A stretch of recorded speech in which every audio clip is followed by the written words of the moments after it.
പരിശുദ്ധമായ ബറാഅത്ത് രാവും അന്ന് പാരായണം ചെയ്യുന്ന 3 യാസീനുകളും നമ്മൾ പണ്ട് മുതലേ കേൾക്കുന്നതാണ്, ചെയ്തു വരുന്നതാണ്.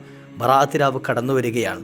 ഇന്ന അൻസൽനാഹു ഫീ ലൈലത്തിൻ മുബാറക ഇന്ന കുന്നാ മുൻദിരീൻ ഫിഹാ യുഫ്റഖു കുല്ലു അംരിൻ ഹക്കീം. എല്ലാ കാര്യങ്ങളെയും നിർണ്ണയിക്കുന്നൊരു രാത്രി. ഇനി വരുന്നൊരു വർഷക്കാലം എൻ്റെയും നിങ്ങളുടെയൊക്കെ ജീവിതത്തിൽ നടക്കാനിരിക്കുന്ന, എൻ്റെയും നിങ്ങളുടെയൊക്കെ ജീവിതത്തിൽ നിന്ന് കൊഴിഞ്ഞു പോകാനിരിക്കുന്ന പല സംഗതികളെയും എല്ലാത്തിനെയും അള്ളാഹു നിർണ്ണയിക്കുന്ന രാത്രിയാണ്.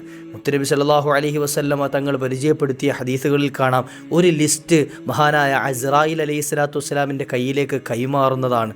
ആ ലിസ്റ്റിലുള്ള ആളുകൾ അടുത്ത വരാനുള്ള ആ വർഷത്തിൽ അള്ളാഹുവിൻ്റെ അടുക്കലേക്ക് യാത്ര പറയാനുള്ളവരാണ്. അള്ളാഹു ആഫിയത്തുള്ള ദീർഘായുസ് നൽകട്ടെ. 3 യാസീനുകൾ ഇശാ മഗ്രിബിനിടയിൽ നമ്മൾ ഓതാറുണ്ട്.